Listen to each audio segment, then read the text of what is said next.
십자가의 도라는 제목으로 말씀 증거하겠습니다. 우리 예수 그리스도를 영접하고 빨리 하나님 앞에 쓰임받고 인도받는 사람들이 있습니다.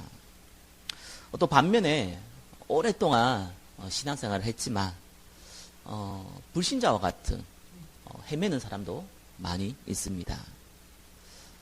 기도 많이 해서 응답받으면 좋겠는데 새벽 기도도 빠지지 않고 끊임없이 기도하는 사람도 있는데 전혀 응답 못 누리는 사람도 있습니다. 반면에 기도 그렇게 많이 하지 않았는데 이 많은 사람들을 살리고 응답의 축복을 누리는 분도 계십니다. 성경을 수십 번 읽고 또 실제 필사도 다 하고 이렇게 하는데도 불구하고 전혀 전도의 열매도 없고 반대로 이 전도한 사람, 방해한 사람도 있습니다. 성경 별로 안 읽었는데 많은 사람들 앞에 하나님의 증인으로 쓰임받는 사람도 있습니다. 저와 여러분이 이유를 꼭 아셔야 합니다. 알면 좋은 게 아니라 반드시 알아야 돼요. 성령의 인도가 되느냐? 성령의 인도의 반대가 뭡니까? 굳이 안 해도 말하지 않아도 알잖아요. 그래야 되느냐? 차이점이 여기서 나오기 때문에 그렇습니다. 그래서 이유를 꼭 아셔야 돼요. 근처 카센터에 한번 갔더니 이렇게 사장님이 성경을 필사를 하고 계시더라고요. 그래서 성경을 직접 이렇게 쓰시냐라고 물었습니다. 자기가 성경을 조금 많이 깊이 알려고 성경을 이렇게 쓰고 있다고 하시더라고요. 그러면서 저는 이렇게 목사다라고도 얘기도 하고 이런저런 얘기를 나눈 적이 있습니다. 근데 이제 거기 한 3번 정도 가니까 이분이 이제 제 얼굴을 알아보시더라고요. 그래서 조금 얘기를 좀 깊이 있게 한번 나눠봤습니다. 이 필사하는데 어렵지 않냐라고 물었습니다. 이게 좀 어렵다고 합니다. 근데 이게 한 건 한 건 탁 뛸 때마다 그때 느끼는 이 쾌감이 말로 못할 만큼 좋다고 합니다. 제가 보니까 저보다는 오히려 성경을 더 많이 읽으신 것 같다라고 좀 칭찬을 해드렸습니다. 그런데 성경을 많이 읽는 것도 중요하지만 복음에 대해서 우리가 제대로 이해 못하면은 오히려 성경 많이 읽는 것이 도움이 안 될 수도 있다. 그러면서 예수 그리스도에 대해서 좀 자세하게 설명을 드렸습니다. 아마 제가 이제 목사고 하니까 이분이 또 예의가 조금 있으시고 시간도 조금 여유로우니까 잘 들으시더라고요. 예수 그리스도의 의미가 뭐냐? 그리스도는 기름 부음 받은 자의 라는 뜻을 가지고 있다. 왜 기름 부음 받은 자의 뜻을 가지고 있느냐? 인간이 하나님 떠난 문제, 창세기 3장 아담과 하와의 선악과 범죄죠. 이걸 먹은 날에는 네 눈이 밝아서 하나님이 된다라는 그 유혹 앞에 하나님 떠나는 범죄를 행했던 선악과 범죄. 그래서 모든 인류는 죄 아래 빠졌고 사단의 권세 아래 빠졌습니다. 이 설명부터 해드렸어요. 이게 잘 들으시더라고요. 그러면서 하나님께서 어떤 방법으로도 인간을 구원할 수 없기 때문에 하나님이 직접 해결하시기로 했다. 그게 히브리어로 메시아라 그러고 헬라어로 그리스도라고 한다. 근데 이제 많은 선지자를 통해서 이 예언을 했지만 특별히 이 메시아가 아브라함의 후손으로 올 것을 약속을 했다. 근데 아브라함의 후손으로 올 때에 이 아브라함의 후손들이 이스라엘인데 이 이스라엘의 제도를 통해서 끊임없이 메시아를 설명을 했다. 그것이 선지자고 제사장이고 왕인데 이 세 종류의 사람을 통해서 하나님이 이스라엘 백성들을 통치를 하신 것이다. 그 통치를 통해서 앞으로 메시아가 오는데 선지자인데 불완전한 선지자, 인간과 같은 선지자가 아니라 하나님의 말씀을 전하는 그런 선지자가 아니라 완벽하게 하나님을 만날 수 있는, 한 번으로 영원히 만날 수 있는 참된 선지자를 보내기 위해서 선지자를 세우신 것이다. 그 선지자에게 머리에 기름 부음 받은 것이다. 우리는 하나님 떠난 죄를 원죄라 그러는데 절대로 해결할 수 없고, 우리가 살아가며 짓는 죄를 자범죄라 그러는데 이 또한 해결할 수 없다. 그래서 이 문제를 해결하기 위해서 제사장을 세워서 부분적으로 그때그때 제 문제 해결하는 제도를 만드신 것이다. 근데 한 번의 피로 영원히 우리의 과거와 현재와 미래의 모든 죄를 끝낼 제사장이 올 것이다. 그분이 메시아고 그리스도시다. 이 제사장의 머리에 기름 부었기 때문에 그리스도는 기름 부음 받은 자라는 뜻을 갖고 있다. 실제로 하나님을 떠나면은 영적으로는 사단의 종이 되기 때문에 운명과 재앙 가운데 끌려가게 되어 있다. 그래서 사단의 권세를 완전히 박살낼 수 있는 분. 세상 임금이라 했고 너희 아비 마귀라 했기 때문에 인간은 사단의 손에서 건져낼 수가 없다. 그래서 왕을 세워서 이 제대로 이스라엘 백성을 통치했듯이 만왕의 왕이신 하나님께서 직접 인간을 통치하고 사단의 권세를 꺾으시겠다 해서 그 왕에게 기름 부음 받게 했는데 그리스도께서 사단의 그 권세를 끄신 완벽한 왕으로 오신다. 이 설명을 드렸어요. 그리고 이 분을 믿을 때 어떤 일이 벌어지는지, 성령께서 함께 하신다는 말이 뭔지, 하나님이 나를 인도한다는 말이 뭔지, 하나님이 나에게 응답하는 기도 응답이 무엇인지, 절대로 하나님께서는 구원받은 자를 버리지 아니하시고 보호하시고 인도하신다는 말이 무슨 말인지 설명해 드렸어요. 그리고 인간에게 주신, 구원받은 자에게만 주신 하나님의 가장 큰 축복이고 사명이고 기도응답의 통로인 전도에 대해서 설명해 드렸습니다. 보통 조금 예의가 없으신 분들은 네 지금 바쁜데요 이렇게 할 수 있겠죠. 처음에 저는 좀 착각을 했어요. 잘 들으시기를.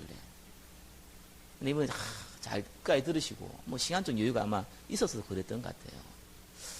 그리고 나서 하신 말씀입니다. 저도 다 압니다. 계속 열심히 하려고 노력하고 있습니다. 그 얘기 들을 때요, 전혀 안 들었구나 딱 느껴지더라고요. 제가 그 얘기를 한 게 아니잖아요. 열심히 하시라고, 신앙생활 제대로 좀 열심히 많이 해보시라고 그 얘기 드린 게 아니거든요. 이제 이분의 마음속에 딱 각인된 게 보이더라고요. 키가 크시고 마르셨어요. 그리고 온몸이 약간 근육 체질이고 부지런히 움직이세요. 나이가 좀 있으신데도. 딱 봐도 이렇게 성실한 사람, 열심히 있는 사람라고 느껴지는 분입니다. 그러니까 열심히 하면은 잘 된다는 거예요. 최선을 다하면은 좋은 일이 많이 벌어진다는 거예요. 이 생각이 이분 속에 들어와 있는 것 같더라고요. 열심주의죠. 이런 게 아무것도 아닌 것 같은데요. 아니 뭐 좀 열심히 하는 게 게으른 것보다는 낫지 않습니까? 뭐 안 나을 수도 있지만 나을 수도 있거든요. 부지런하는 것이 나태한 것보다는 보기 좋을 수 있습니다. 그 말이 아닙니다.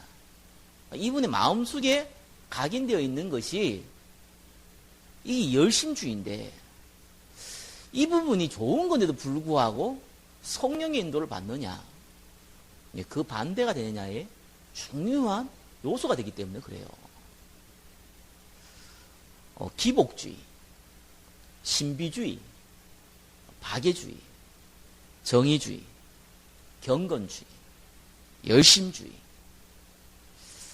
이것이 신앙생활을 할 때는요, 어떤 면에서는 굉장히 우리를 규모 있게 만드는 좋은 것임에도 불구하고 저와 여러분들이 귀신이 기뻐하는, 마귀가 너무너무 좋아하는 것을 따라가는 통로가 되는 겁니다.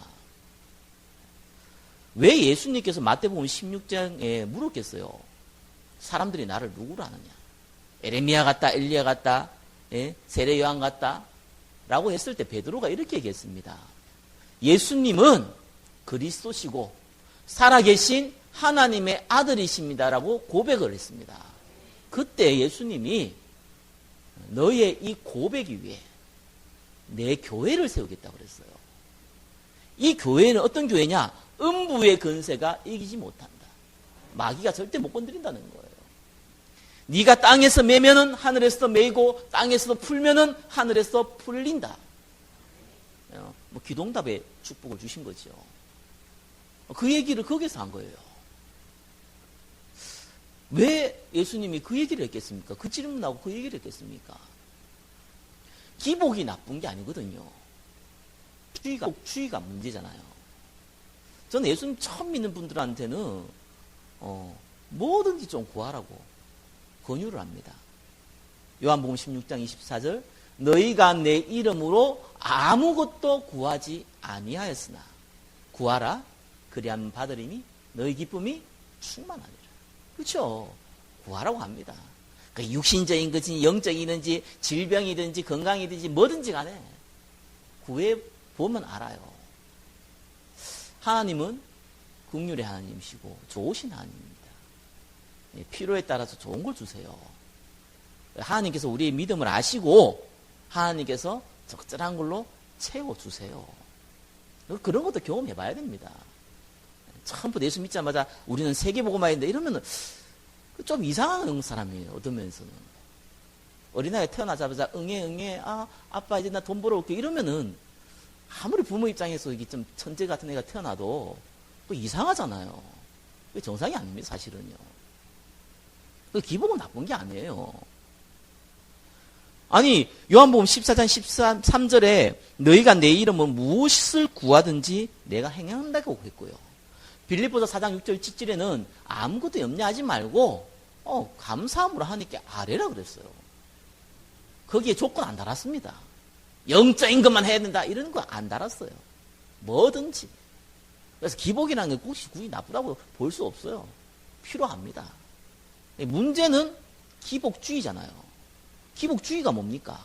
내 인생의 목적이 뭔가를 얻어내는 거예요. 잘 먹고 잘 사는 거예요. 영적인 것보다 육신적으로 잘 먹고 잘 사는 겁니다.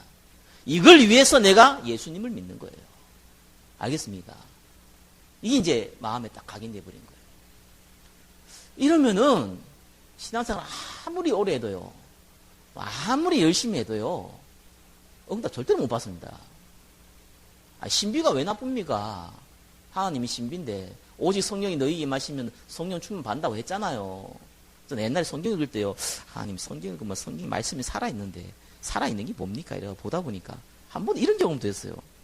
말씀이 막 진짜 움직여요. 예, 뭐 신비적인 체험이기도 하죠.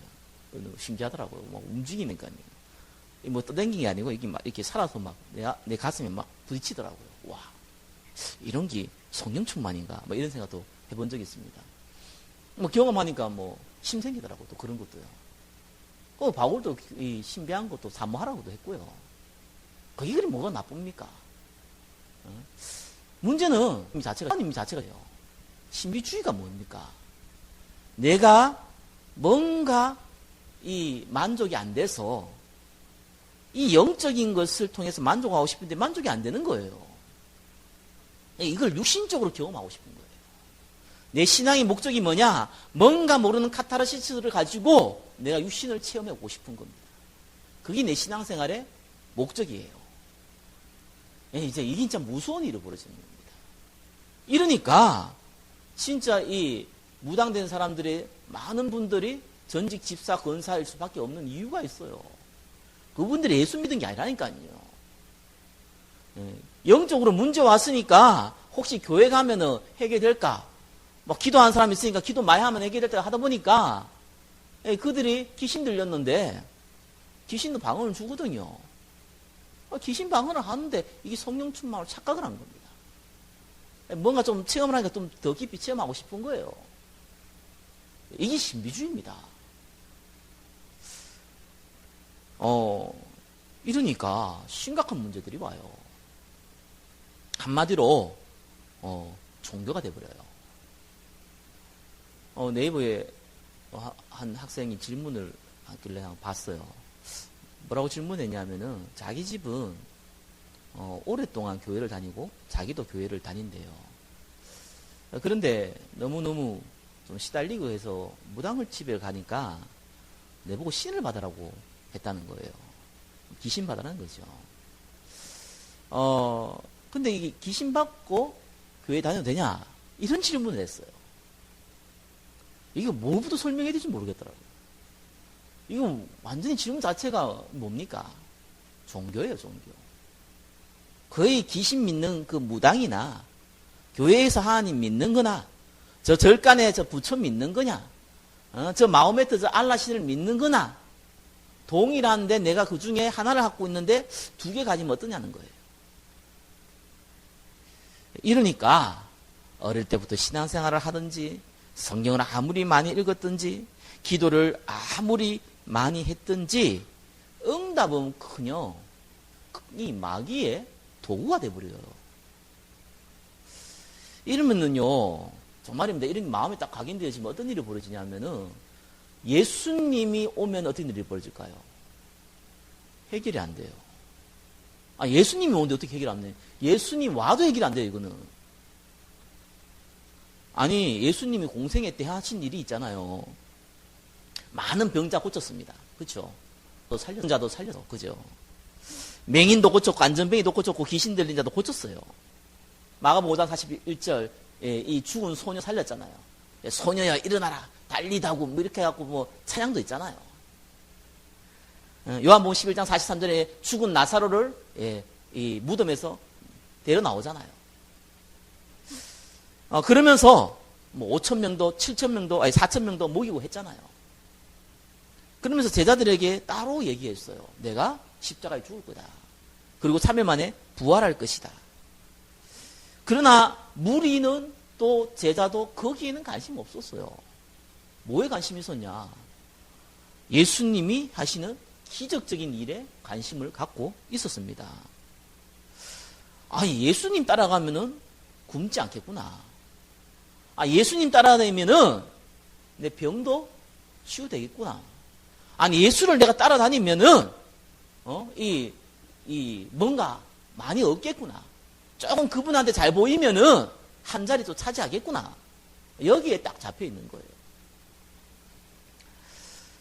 이 바리새인들과 사두개인들, 대제사장들이 어떻게 했습니까? 예수님을 죽이려고 잡아갔잖아요. 그때 총독 빌라도가 마태복음 27장 23절 24절에 보니까 뭐라고 했어요? 이분은 죄가 없다는 거예요. 이 사람은. 그래서 이 빌라도가 머리를 쓴 겁니다. 이 사람 죄가 없는데 지금 이 종교적인 문제로 끌고 왔단 말이에요. 그래가지고 백성들에게 물은 거예요.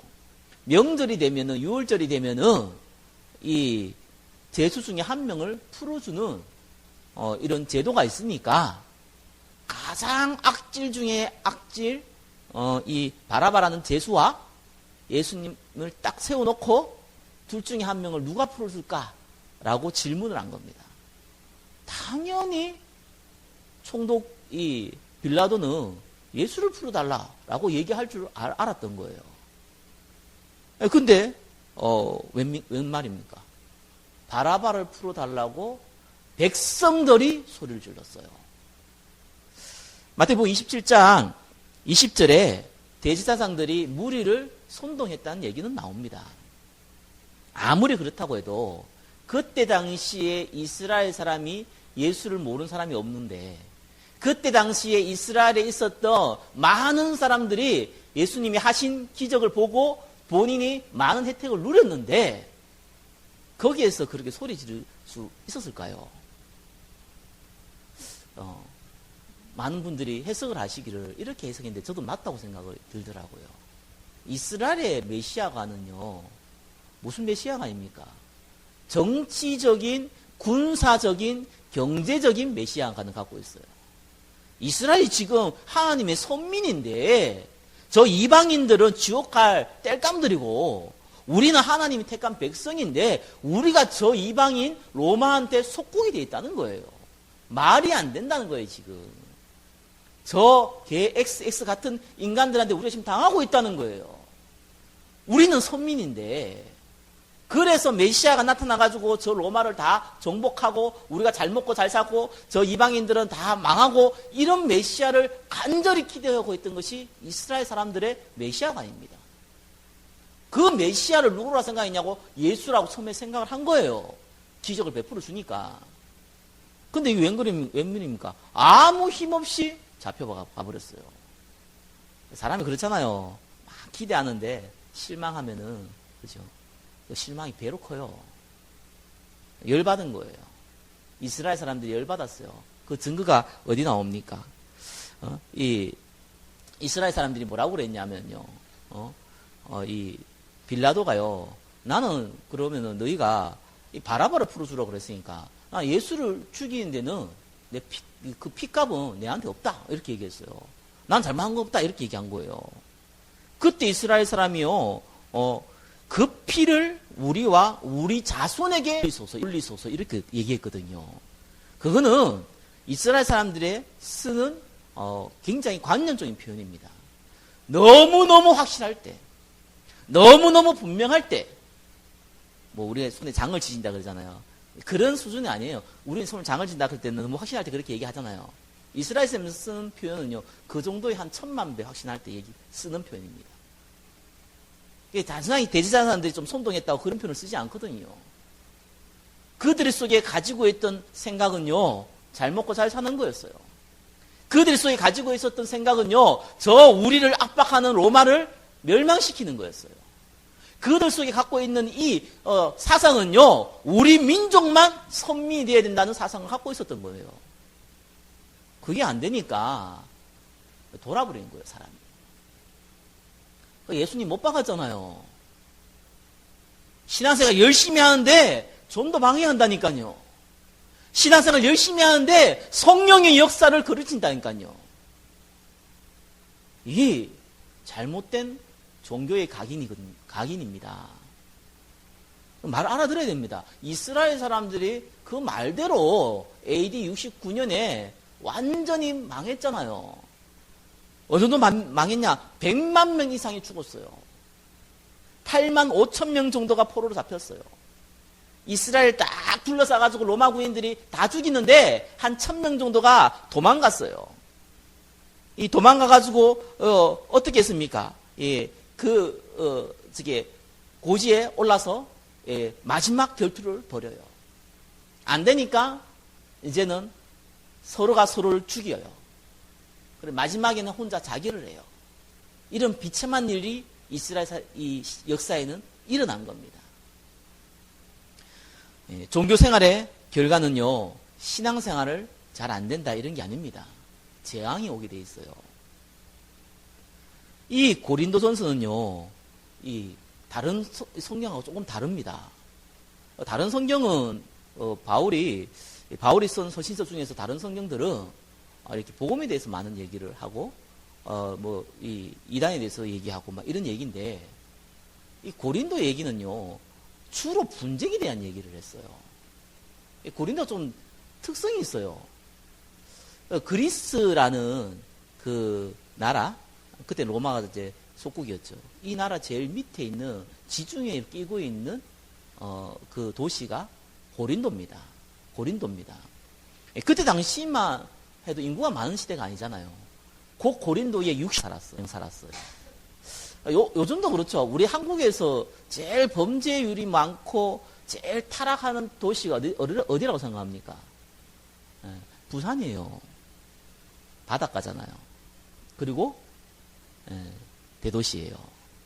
주로 그런 도시가 이렇게 특별히 마약, 또 범죄 많습니다. 뭐 영화도 뭐 주로 이렇게 잔인한 영화도 바닷가에서 많이 벌어지죠. 이게 원래 이렇게 바닷가 좀 그렇습니다. 이 고린도가 그런 지역이에요. 그리고 이제 그리스 하면 생각나는 거 있죠. 이 신화, 그죠. 그래서 그리스에 있는 모든 도시가 이 신화대로 신전들이 다 있어요. 근데 고린도에는 신전이 많았어요. 근데 그 중에서 아프로디테라는 아주 큰 신전도 있었어요. 이 신전은요, 아프로디테라는 사랑과 미의 여신을 상징하는 신이에요. 그러니까 아무래도 여자신을 섬기니까 제사장들이 여자들이에요.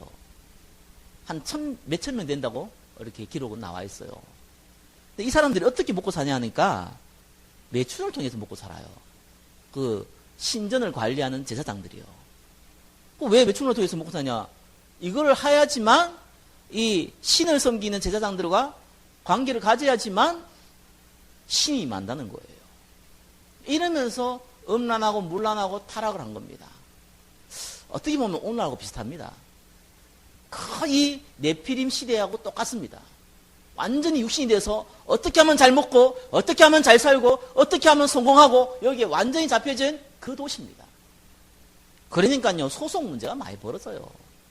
그러니까 막 이렇게 이 분쟁이 많이 벌어져요. 그래서 이 분쟁에 대해서 설명을 하면서 복음을 설명한 것이 고린도 전서의 후서의 특징입니다.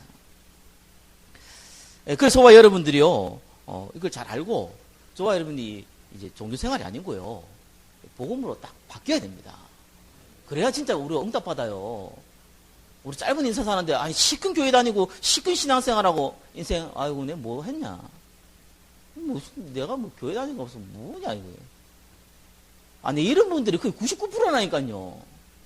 이 부끄러운 일입니다. 이 간단한 거에 원리는요, 다른 게 내 안 속에 딱 들어가 있어요. 거의 나중심, 물질중심, 성중심으로 딱 들어와 있단 말이에요. 요한일서 2장 16절처럼 이 세상의 동력, 안목의 동력, 이생의 사랑이 내 속에 딱 들어와 있단 말입니다. 그러면은 예수를 100년을 믿든지 1000년을 믿든지 교회에서 무슨 헌신을 하든지 이상하게 자꾸 안 돼요. 영적 문제 자꾸 오고 후대 문제 자꾸 오고 나는 괴롭고 인생은 이상하고. 왜 우리가 그래서 합니까? 억울하게요. 그러면은 우리 속에 다른 것 들어와야겠죠. 그래서 복음을 아는 게 중요한 게 아니라 복음이 우리 안에 각인되는 게 중요합니다. 그래서 우리는 예배를 왜 드립니까? 우리가 신앙생활을 왜 합니까? 다른 걸로 각인되어 있으니까 다른 걸로 응답받잖아요. 하나님 주신 응답이 뭔지도 모르잖아요. 내가 좀 손해보냐, 내한테 이익 보냐, 거기에서 내가 슬프고 기쁘고 그래 돼버리잖아요. 내 자존심을 건드렸냐 안 건드렸냐 이것 때문에 싸우고 말고 나오잖아요. 그래서 어떻게 하면 저와 여러분이 다른 것으로 각인되어 있는 걸 빼내고 복음으로 각인시킬 수 있겠습니까? 1번입니다. 서론했는데 시간이 다 가버렸네요. 네. 빨리 하겠습니다. 1번, 십자가의 도의 의미입니다. 이것부터 알아야 돼요. 십자가가 아닙니다. 그죠? 십자가의 도입니다. 복음이 아니라니까요. 복음의 메시지예요. 십자가의 도, 이제 영어로는 잘 나와 있다고 해요. The message of the cross. 십자가의 메시지를 의미합니다. 헬라는 호 로고스 호 투스타우르, 십자가의 말씀, 이런 뜻입니다. 그래서 십자가의 도가 뭐냐? 도란 우리나라 성경 번역 자체가 좀 그래서 그런데 한자를 쓰다 보니까 이렇게 쓴 것 같습니다. 십자가의 말씀, 십자가의 메시지, 그 말입니다. 그 말이 뭡니까? 예수 그리스도 누가 모릅니까? 교회 다니는 사람들이요. 다 알죠. 그러나 예수 그리스도의 메시지는 다릅니다. 성령, 다 알잖아요. 근데 성령과 성령의 역사는 분명히 다릅니다. 그렇죠? 음식과 음식을 먹는 건 다르잖아요. 배고픈 사람은 음식 계속 쳐다보고 있으면 더 배고픕니다. 그렇죠? 음식을 먹어야 되잖아요. 다른 얘기입니다. 그래서 십자가와 십자가의 메시지는 분명히 달라요. 그래서 뭘 알아야 되냐? 1번에 1번 뭡니까? 구원이 아니고 구원을 위한 하나님의 능력을 아는 것이 중요합니다. 고린도서 1장 18절 십자가의 도너가 멸망하는 자들에게는 미련하다는 거예요. 구원을 받는 우리에게는 하나님의 능력이라. 여러분 십자가 알잖아요. 사형틀입니다. 사형틀. 원래 페르시아가요. 옛날에 세계 지배하고 있을 때 이 노예들이 도망가잖아요. 도망가면은 못 도망가게 해야 되는데 이 본보기를 보여줘야 될 거 아니겠어요. 그래서 가장 잔인하게 죽이는 방법을 연구했는데 그것이 십자가였어요. 나무에 달려 죽이는 거예요. 그래서 그게 이제 십자가인데 원래 예수님 당시에 그 사람을 잔인하게 죽인 방법이 세 가지 있다고 하더라고요. 하나는 짐승에게 주는 거. 네로 황제가 많은 기독교인들을 핍박할 때 짐승에 던졌죠. 두 번째도 그보다 조금 더 잔인한 게 있어요. 시체하고 같이 묶어버려요. 죽을 때까지 기다려요. 아사시키는데 시체하고 같이 묶여요. 공포와 배고픔과 그 다음에 더러운 것으로 죽게 만들죠. 근데 그거보다 더 악한 것이 하는 거 있는데 그게 십자가입니다. 사람이 여러분 십자가에 달리면 죽을까요 안 죽을까요? 죽긴 죽겠지만 이게 금방 안 죽어요. 이게 금방 안 죽으니까 이 몸이 아래로 처지잖아요. 원래 손끝하고 발끝이 그 신경세포가 제일 많거든요. 굉장히 아프단 말이에요. 그러니까 이 십자가에 달려있으니까 몸이 아래로 처지잖아요. 횡격막이 아래로 내려가면 숨도 잘 못 쉬어요. 안 쉬면 괜찮은데 잘 못 쉴 뿐이지 안 쉬는 것도 아니거든요. 그러기 또 살아난단 말이에요.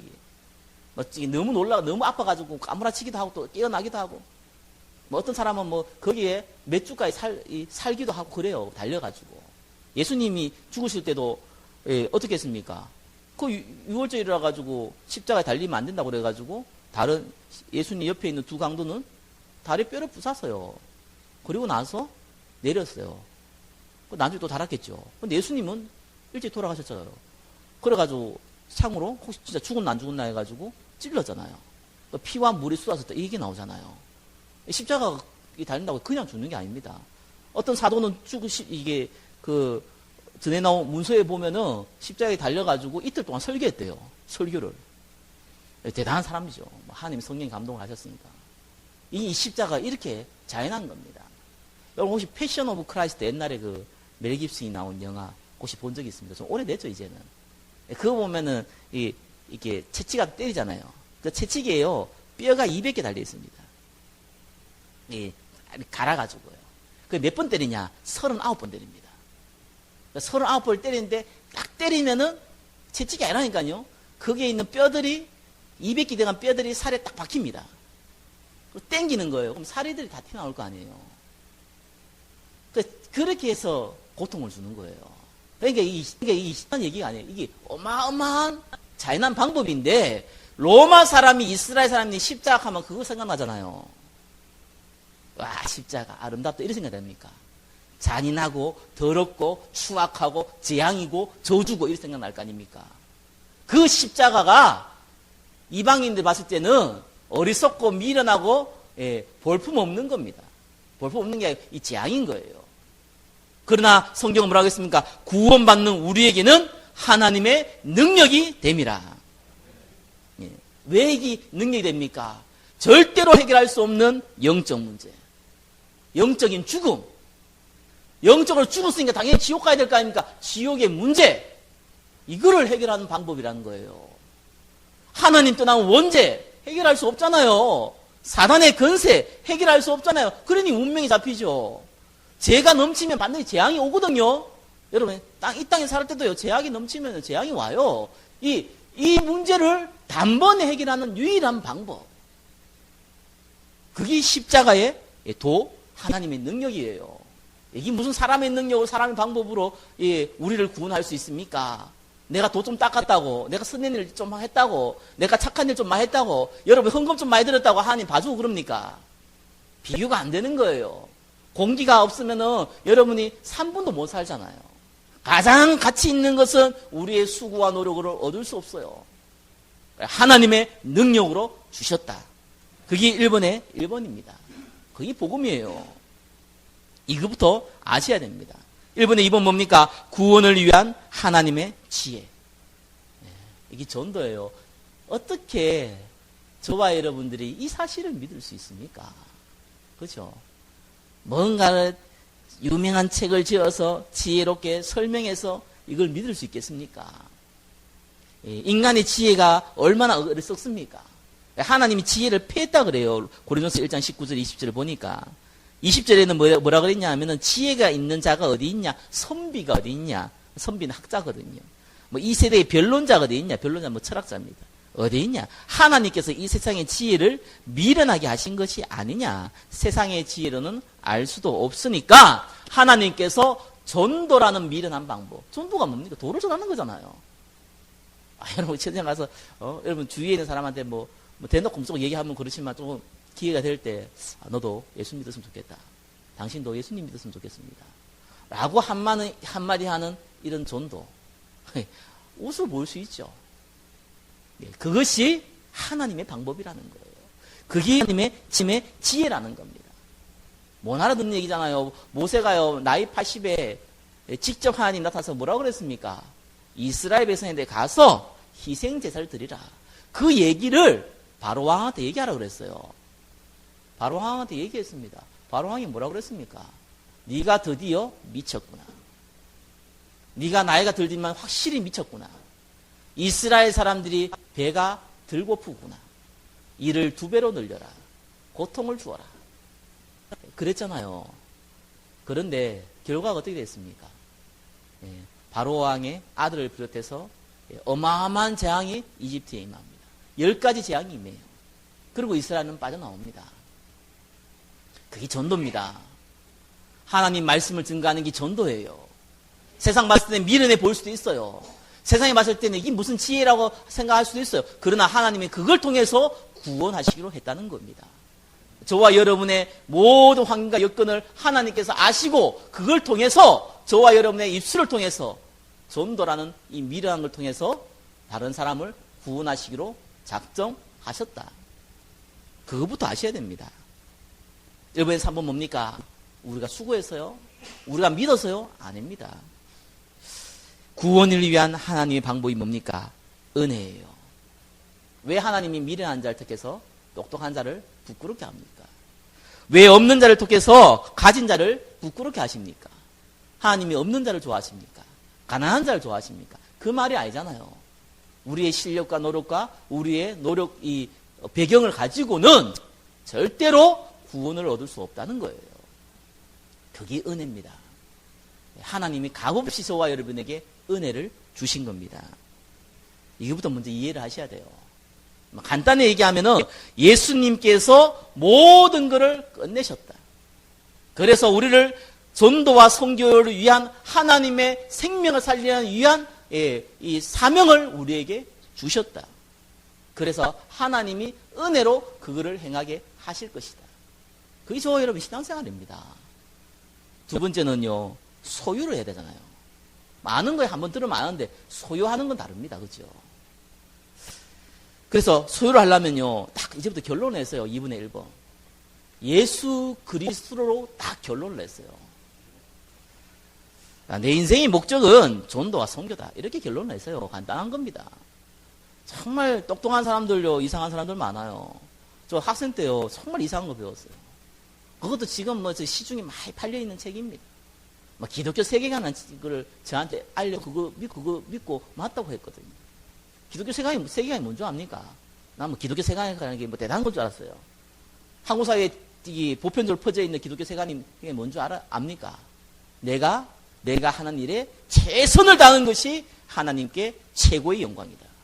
공부를 하느냐? 공부를 열심히 최선을 다해라. 돈을 버나 돈을 열심히 최선을 다해서 사업을 열심히 해라. 정치를 하나 정치를 열심히 최선을 다해서 그 안에 깊이 있는 하나님의 창조의 원리를 알아라. 이런 말도 안 되는 소리예요. 그거는 타락하기 전의 얘기입니다. 아담과 하와한테 해당되는 얘기예요. 타락하기 전에 아담과 하와 정복하고 다스리고 이거는요, 육신적인 세계를 정복하고 다스리는 건요, 아담과 하와 타락하기 이전의 시대예요. 그 이후에는 희망이 없어요. 100년도 못 사잖아요. 그래서 예수님 오자마자 우리한테 뭐라고 얘기했습니까? 베드로는 뭐라고 얘기했습니까? 그의 아름다운 빛을 선전하는 그 위에서 우리를 불렀다 그래요. 그게 우리 인생의 목적입니다. 구원받았기 때문에 이미 우리의 생명은 영원한 생명책에 기록되어 있고 우리의 영혼은 스데반과 동일하게 하나님이 받으시고 우리의 인생은 하나님이 100% 책임지십니다. 그렇기 때문에 전도와 선교를 위하여 살아라는 거예요. 아무것도 안 주고 거지처럼 사는데 먹을 것도 없는데 전도 선교해라? 이 말이 아니라니까요. 눈에 보일 때는 그래 보일지 모르겠지만 하나님이 다 주고 나서 하늘과 땅에 있는 모든 권세를 내가 받았으니 이걸 내가 너와 함께 있을 거니 너는 가서 모든 민족으로 제자 삼아라. 이래 나온 겁니다. 그거 딱 결론을 내렸어요. 내가 전도를 위해 산다, 전도를 위해 못 산다. 예, 그건 하나님 아세요.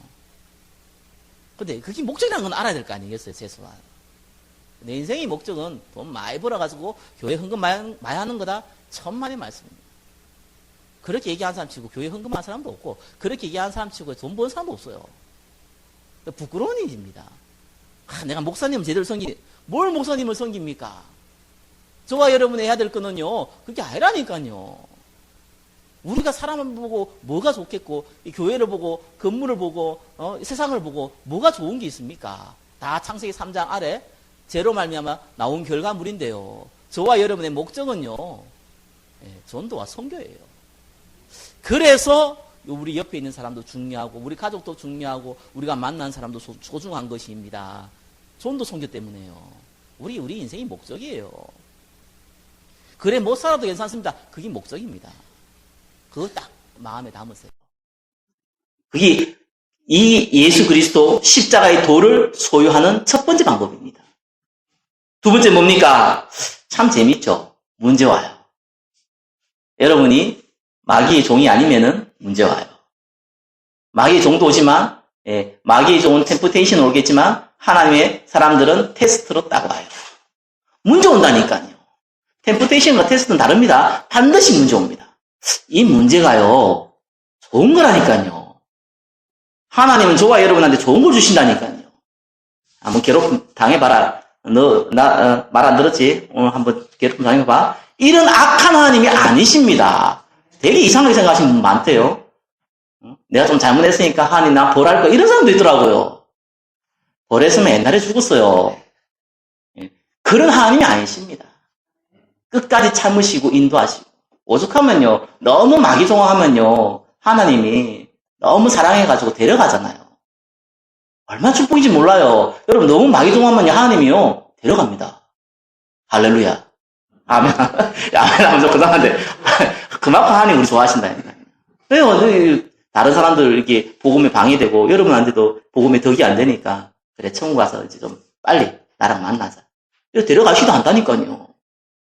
그만큼 하나님이 우리를 축복하시는데, 사건 다 풀어졌다. 기회 아닙니까?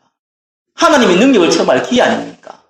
요셉이 노예로, 감옥으로 갔는데, 기회 아닙니까? 성경은 뭐라고 나왔습니까? 여호와께서 요셉과 함께 하시는 기회 아닙니까? 하나님이 요셉을 통해서 이집트를 복음화시켜야 되는데 하나님이 쓰는 방법 아닙니까? 얼마나 좋은 기회예요. 우리를 갱신할 수 있는 얼마나 좋은 기회예요. 응답받을 수 있는 얼마나 좋은 기회예요. 다윗이 만약에 그냥 왕 됐으면은 오만 때만 사람들이, 이 간신들이 다 붙었을 겁니다. 이 다윗이요, 이 사울한테 고통당할 때에 제자들이 다 붙었어요. 그래서 다윗이 왕국이 든든히 섰던 겁니다. 하나님은 우리한테 좋은 걸 주신다니까요. 그리고 조금만 응답 오시면요, 그때 또 착각하시면 안 됩니다. 정말 부담입니다. 하나님 응답을 줘도 주고 싶어도 못 주는 경우가 주로 이거 축복과 응답을요, 착각해 버려요. 뭐 좀 받잖아요. 뭐 세상 말로 또 돈 좀 생기잖아요. 세상 말로 힘 좀 생기잖아요. 이 가지고 또 딴짓 한다니까요.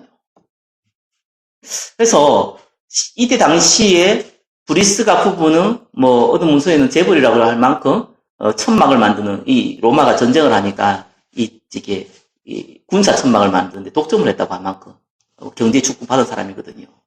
바울은 이 브리스가에 대해서 이렇게 얘기했습니다. 나를 위해서 생명까지 내어놓는 독립자라고 그랬어요. 그게 참 재밌는 거죠. 이 문제 많은 고린도 교회에서 만난 사람이 브리스가입니다.